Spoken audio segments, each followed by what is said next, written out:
Good morning, Titan Nation. Today is Tuesday, April 29th. I'm Arlettis. And I'm James. Titans, please stand for the pledge.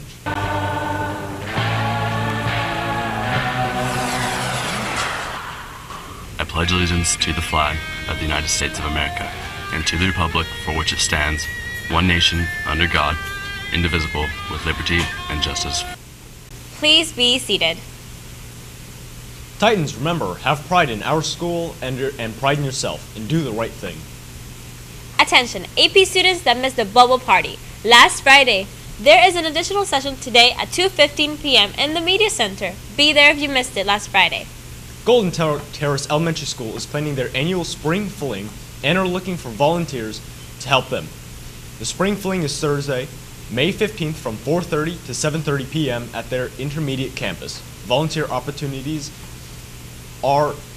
they have set up our ticket sales, translator, rock wall monitors, and event facilitators, and cleanup. Please see guidance if you are interested today.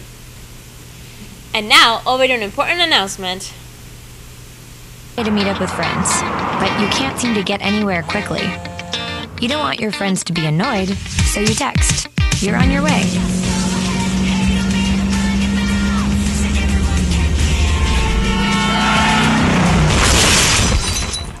5 seconds is the average time your eyes are off the road while texting while driving. Make sure you get where you're going. Freshmen, sophomores, and juniors, are you interested in a service learning position earning volunteer hours at Grace Place next year? This would involve 2 days per week after school and give you great opportunities. Applications are available in guidance today. And juniors, Grace Place is offering paid intern positions for students in need with a minimum GPA of 3.0. If you would like to apply for this, please see guidance today. Both applications are due by guidance by May 8th. Seniors, Golden Gate Kiwanis is offering scholarships to students that value community service. Please stop by guidance for an application or print out the CCPS scholarship application from the website. An essay answering what does community service mean to you must be included. Applications must be turned into guidance by tomorrow. Here are today's clubs.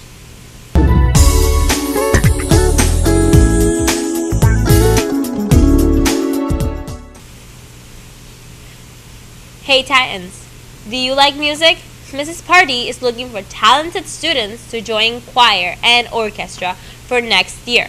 Even if you've never played an instrument or sang before, you can sign up and they will teach you how.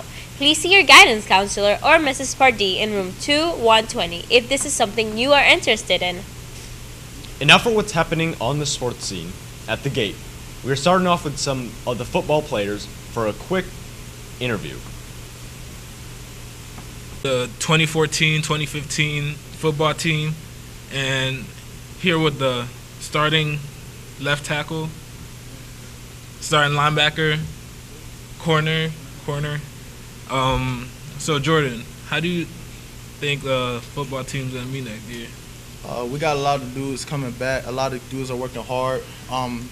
Some stuff has really changed, the way practice is being run and the way things are just being executed overall. The defense looks sharp, the offense looks sharp, so we'll see what it can be in the end. It looks real good. So who do you think is going to be that one player that comes out and impresses everyone? We have a lot of returning starters that are really good. We got Jaquel playing quarterback. We got Isaiah DeHady in the backfield, Caleb DeHady in the backfield, Lavonda Warren playing DN. We have a lot of people. We have a lot of talent this year, so we'll see what can happen. Roos, I know they changed you from corner to linebacker. How are you liking that change? Oh, it's good. I'm adapting to it. It's something new. I'm an athlete, so they move me around. I got to do anything for the team. And how's the defense? How do you like the defense, the new defense you've run? It's looking right. Everybody's on the same page. We're all going after the ball. Everything's good. And Travante and Gene, I heard there's ponies. And what's a pony? A pony's like basically like a strong safety, outside linebacker type of thing. It's like just a mobile safety kind of like that. Somebody that's involved more in the run game more in the than run game, pass. but they can still cover to receive. All right. Sounds great. Hey, come on and watch the 2014 football team. Prime time taking over. Prime time taking over. If you want to join the Titan Groundbreaker STEP team for the 2014 through 2015, attend trials April 30th in Building 3 downstairs. Remember to bring proper shoes. Don't forget that yearbooks are still on sale for $75 and with only $65 with the $10 coupon. That's it for the school news. Stay tuned for the CNN Student News if you would like to, and have a great day, Titan Nation. It's April 28th, 2014. I'm Carl Azouz. This is CNN Student News. 10 minutes of current events with no commercials. First up today, a prime minister resigns. The official from South Korea took responsibility for the sinking of a ferry on April 16th. The ship was headed to a tourist resort off South Korea's coast when it tilted suddenly and eventually sank. Officials aren't sure yet why it went down so quickly, but of the 476 people aboard, only 174 of them survived. The captain and 14 crew members have been arrested. There's a criminal investigation going on right now. Prime Minister Chung Hong-won says the country's government didn't respond quickly enough to the disaster and that it disappointed the public. He wasn't South Korea's leader, that's the president, but the prime minister's action is the highest profile resignation following the accident. In Vatican City, history was made yesterday for the Roman Catholic Church. John the 23rd and John Paul II, men who led that church, were canonized or declared saints. Pope Francis called them men of courage, for whom God and faith were more powerful than the tragic events of the 20th century. This was the first time that two papal canonizations happened at once. Also the first time that two living popes attended the ceremony. Current Pope Francis and Pope Emeritus Benedict XVI, who resigned last year. Teachers, for more on the canonization's significance, please look up Thursday's show in our online archives. Is Ukraine headed for civil war? We've talked about how many people in eastern Ukraine have ties to Russia. They want to be allied with their eastern neighbor. In other parts of Ukraine, like the capital, many want to be closer to Western Europe. Last week, Ukrainian forces said they killed 5 fighters who supported Russia. Then Russia started military drills near Ukraine's border, saying Ukraine's attacking its own civilians. It's clear why things are tense. In Ukraine today, a country bracing itself for war. Ukrainian military training volunteers to defend the east if Russia were to invade. And dropping leaflets warning residents to stay at home and keep their children safe. Schools there are already eerily empty. In an ominous warning delivered on national television, Ukraine's prime minister accused Russia of risking World War III. Military aggression by Russia on Ukraine's territory will lead to military conflict in Europe. The world has not yet forgotten World War II, but Russia already wants to start World War III. With the situation on the ground deteriorating rapidly, President Obama spoke urgently with European leaders to build unity behind a new round of sanctions against Russia. U.S. officials say the additional penalties would target key Putin allies and possibly institutions such as banks they do business with. But even as officials drafted the final language, the president conceded such measures are unlikely to deter Russian aggression. I think it's important for us not to anticipate that the targeted sanctions that we're applying now necessarily solve the problem. What we've been trying to do is to continually raise the costs for Russia of their actions while still leaving the possibility of them moving in a different direction. For their part, Russian leaders continue to accuse the U.S. of orchestrating the crisis. There can be no one-sided demands here, and we are being presented them. First of all, I mean the United States of America, which has an outstanding ability to turn everything on its head. We're wrapping up our Financial Literacy Month coverage. We've been talking about terms that are especially useful if you're considering higher education. Today's is related to saving for that. It's 529, as in 529 savings plan. This is a kind of account that's usually set up by a relative. It's a way to save money for most forms of higher education, like college or trade school, And while the plans are different depending on the state they're based in, they usually provide some tax advantages for those who invest in them, so they can save money while they're saving for their children's college tuition. Time for the shout out.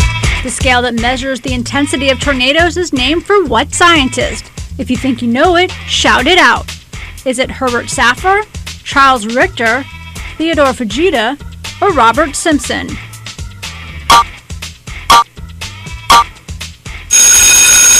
In 1971, Dr. Ted Fujita at the University of Chicago devised a scale to measure the damage caused by tornadoes. That's your answer, and that's your shout out. Today, scientists use the Enhanced Fujita, or EF scale, to classify tornadoes. It estimates wind speeds of tornadoes based on the damage caused. For instance, an EF tornado, the lowest rating, may have winds of 65 to 85 miles per hour and may lightly damage some roofs. An EF5, the most intense, has winds of over 200 miles per hour and can destroy entire buildings. The EF scale will be one tool storm trackers have with tornado season ramping up. The U.S. sees some of the most violent and destructive storms in the spring, sometimes producing large tornadoes. In fact, less than 2 weeks after the Moore, Oklahoma tornado struck, another hit El Reno, about 30 miles away. The El Reno tornado ended up being the widest tornado recorded in history. Both towns, in fact the entire state of Oklahoma, lie in a place called Tornado Alley. Tornado Alley typically refers to a large area of the central United States, basically the Great Plains, and it's the topography of that region of the country and really the topography of North America that sets up the conditions in which severe thunderstorms and tornadoes can form. This area is more prone to tornadoes, especially in the spring. Greg Carbon is a meteorologist for NOAA's Storm Prediction Center. He says it's when the ingredients collide in this area that oftentimes create the perfect storm. The Rocky Mountains across the western United States and then the Gulf of Mexico providing warm, moist air. This environment sets up weather systems that can produce long-lived, large thunderstorms that are associated with tornadoes. But so far this year, we haven't seen as many tornadoes. In fact, the March tornado count is one of the lowest on record. On average, 80 tornadoes touched down in March, and this year only 21 were reported. Corbin says you can partly thank the brutal winter for the low tornado numbers. There's a relationship between colder air masses and the lack of fuel for thunderstorm development. And also below normal temperatures across the northern Gulf of Mexico have prevented that fuel from being brought up into parts of the plains in the southern United States. Just because severe weather season is getting off to a late start, it doesn't mean it will stay that way. Nonetheless, all meteorologists hope you will be aware, live prepared, and have a plan in place in case nature decides to put on a show. In order to get a thunderstorm to mature and develop, you've got to have the perfect ingredients in place. Think of it like baking a cake. If you leave out one ingredient, it's not going to work. So in the case of a thunderstorm, you've got to have a triggering mechanism, cold front, a dry line, something to trigger these storms. You also have to have very strong winds in the upper levels. Now, once this happens, you need warm, moist air from the south. We get that out of the Gulf of Mexico, and then dry air coming in from the west. You also need wind direction change with height. When all of these ingredients come together, we can get some very strong and violent storms like we a lot of times see in the spring. Time for the CNN Student News roll call. We've gotten thousands of requests this year, including one from the pioneers of Wayne Middle School. They're watching from Wayne, West Virginia.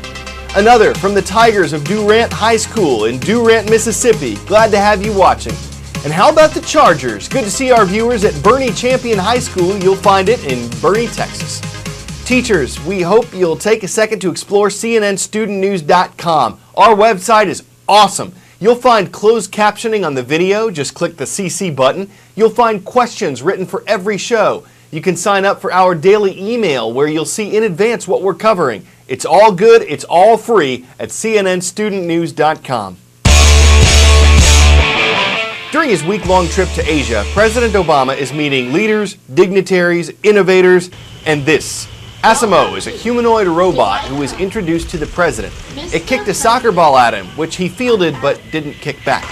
And then it showed off some sick dance moves. maybe they're not as good as yours, but Asimo was programmed to dance as best it could, so you can't blame the robot for hopping to it. Seems the president didn't want to join in. Maybe he was asked and replied, "Not I, robot." Maybe he just didn't like the thing's mechanics. But in a dance-off between man and machine, I bet anyone would be tempted to try the robot. We're a robot out of time. Hope to see you Tuesday on CNN Student.